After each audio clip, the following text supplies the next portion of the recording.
박현경 기자의 인사이드 아메리카. 네, 캐런베이스 LA 시장이 마련한 노숙자 프로그램에 참여한 노숙자 6명 중에 1명이 이 프로그램의 주거시설을 떠나 거리로 다시 돌아간 것으로 알려지고 있습니다. 또 숨이 찰 정도의 고된 집안일 등을 하루 4분에서 5분 정도만 해도 암 위험을 30% 이상 줄일 수 있다는 연구 결과가 발표됐다는 것은 지난주에 뉴스로 전해드렸었습니다.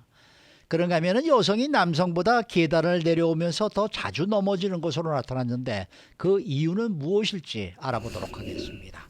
박현경 기자. 네, 안녕하십니까. LA 지역에서 노숙자 문제는 해결될 기미를 보이지가 않는 것 같습니다. 이런 가운데 LA 시정부 관련 프로그램도 그렇게 도움이 되지는 않는 것 같네요. 네, 캐런베스 LA 시장이 취임하고 나서 노숙자 문제를 최우선 순위로 삼고 노숙자 몇 명을 거리에서 실내로 옮겼는지 몇 차례에 걸쳐서 발표를 하지 않았습니까? 네네.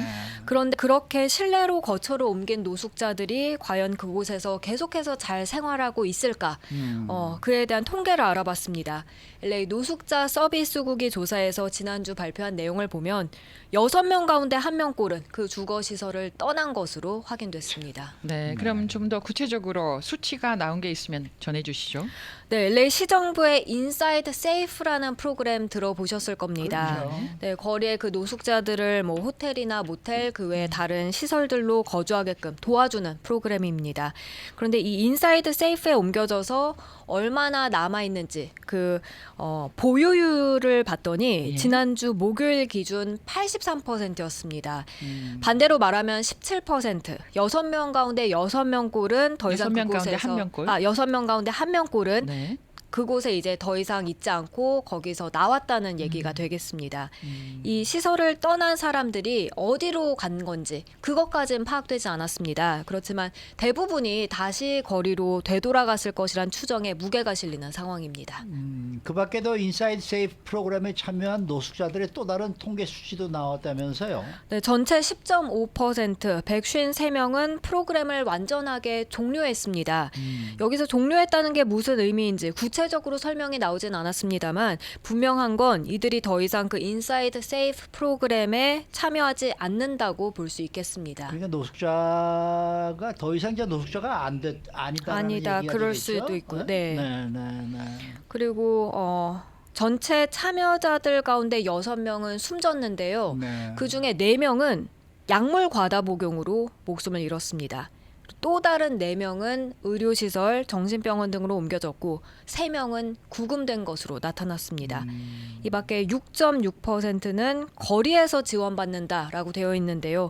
이 말은 인사이드 세이프의 임시나 영구주택에서 나왔지만 그래도 계속해서 그 아울리치 직원들과는 연락을 하면서 살아가는 경우에 해당합니다. 네. 자, 이런데 한 가지 충격적인 소식이 있었거든요. 알래스카 앵커리지의 시장이 올 겨울에 그 지역에서의 겨울 날씨가 굉장히 추워져서 노숙자들의 쉼터가 부족하고 또 추위가 우려되기 때문에 LA를 비롯한 따뜻한 도시로 이들을 아예 비행기를 태워서 보내기로 했다. 네. 이게 알려져서 굉장히 놀랍습니다. 네, 맞아요. 지난주에 저희 이황 기자가 이제 네. 보도한 이 소식 보신 분들 많이 계실 겁니다. 알래스카주 앵커리지 시장이 네. 이 노숙자를 LA로 보낼 계획을 아예 기자회견을 통해 당당하게 발표했습니다. 그러니까요. 데이브 브론슨 앵커리지 시장은 노숙자들에게 비행기표를 제공한 뒤 날씨가 더 따뜻한 도시, 그러니까 LA로 보내겠다고 한 건데요. 네. 작년에 노숙자들에게 가장 치명적이었을 만큼 너무 혹독한 겨울을 보냈는데 그래서 노숙자 수용하는데 매일 $100 정도 비용이 들어갔다고 했습니다. 네.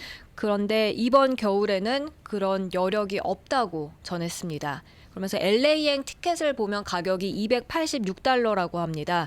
그래서 노숙자 수용하는 그 비용보다 훨씬 저렴하니까 이런 점 짚으면서 노숙자들이 앵커리지 겨울을 피해서 보호받을 수 있게끔 항공권을 제공해야 한다면 그렇게 하겠다, 이렇게 강조했습니다.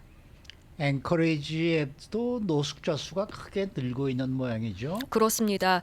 이 앵커리지 시장이 이러한 계획을 추진하는 게 대규모 예산을 투입했는데도 노숙자 수가 계속해서 늘어나고 있기 때문입니다. 앵커리지 노숙자 수는 작년에 1,494명이었는데 거기서 266명이 더 늘어난 게 집계됐습니다. 여기에 더해서 사망하는 노숙자 수도 점차 늘어나고 있다고 합니다. 네. 아무리 그래도 그렇지 르브론 시장 계획이 실행이 되면은 LA시는 굉장히 난감한 그런 상황이 되지 않겠습니까? 네, LA시 노숙자 문제도 악화일로를 계속 걷고 그러니까요. 있는데요. 예. 그렇게 이제는 타주에서까지 노숙자를 보내온다면 그렇게 노숙자가 더 유입된다면 상황이 한층 악화될 수밖에 없습니다. 네. 더군다나 요즘에 텍사스나 플로리다주에서 불법 이민자들 계속 버스 태워 LA로 보내고 그렇죠. 있잖아요. 네. 자칫 LA시로 불법 이민자 그리고 노숙자 동시에 유입될 수 있다는 우려가 높아지고 있는데요. 여기에 대해서 캐런 베스 LA 시장은 공식적인 입장을 밝히진 않고 있는 상황입니다. 예전에도 앵커리지를 방문해 보면은 길거리에 이게 좀 술이 취한 사람들이라든지 이런 사람들이 굉장히 많았는데 네. 거의가 대부분이 다 원주민들이었거든요. 아. 그러니까 거기 그때 이제 그쪽에 사시는 분들이 얘기하는 게 그 원주민들에게는 나라에서 돈을 생활비를 완전히 주기 때문에 네. 그 사람들은 일도 안 하고 그냥 매일 술을 마시고 술에 취해서 산다고 그렇게 얘기를 하더라고요. 그러다가 보니까 길거리에서 자시는 분 뭐 이런 분들이 굉장히 많았다고들 얘기를 했단 말이에요. 근데 그런 분들도 과연 노숙자로 해결이 이렇게 취급이 되고 있는 건지 잘 모르겠습니다만은 그런 분들이 만일에 이 LA에 온다 그러면 자기의 그 고향을 또 떠나서 오는 꼴이 되는 거 그렇죠. 아닙니까? 네. 이것도 또 문제라는 생각이 또 드네요. 네. 자, 다음 소식입니다. 건강 관련 뉴스가 잇따라 전해지고 있는데 우선 운동이 꼭 아니더라도 고된 집안일 등도 암 발생 위험을 상당히 낮춰준다. 이런 연구 결과가 나왔다는 소식인데 네, 호주 시드니대에서 연구한 내용이 지난 28일 미국 의학협회 종양학이라는 의학 저널에 실렸습니다. 한마디로 격렬한 실체 활동을 하루에 3, 4분 정도만 하면 한 3분에서 5분 정도까지 한다면 일부 암 위험이 최대 30% 이상 감소하는 것으로 나타났습니다. 네, 그러면은 격렬한 신체 활동이라고 하셨어요. 운동이라고 하지 않고. 네. 네. 여기서 격렬한 간헐적 신체 활동이라고 해서 빌파라고 이제 칭하고 있는데요. 예. 이게 뭐냐면 요즘에 고강도 인터벌 트레이닝 운동 많이들 하시죠. 그렇죠. 이 원리를 일상생활에 적용시킨 것과 비슷한 게 바로 이 빌파라는 격렬한 신체 활동입니다.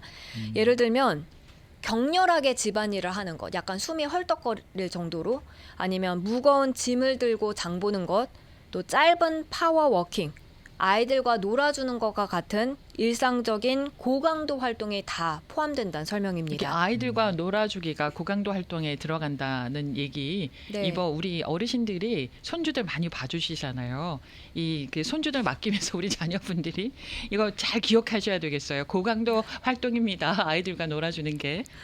그러니까 저 할머님 할아버님들 손주분들과 손주들과 이렇게 놀아주고 그럴 때 꼭 돈 받으세요. 맞아요. 맞습니다.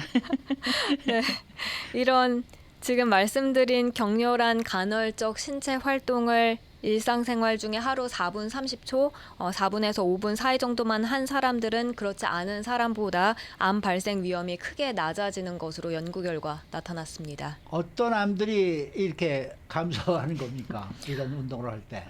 연구팀은 대장암, 간암, 폐암, 신장암, 위암, 자궁내막암, 유방암, 그리고 식도암 이런 신체 활동 관련 암 13개를 포함해서 전체 암 발생률에 대한 빌파, 격렬한 실체 활동의 영향을 분석했다 하는데요. 네. 매일 약 3.5분, 그러니까 3분 30초 정도 동안 격렬한 신체 활동을 한 사람은 그렇지 않은 사람보다 전반적인 이런 암 발생률이 최대 18% 낮아졌다 하고요.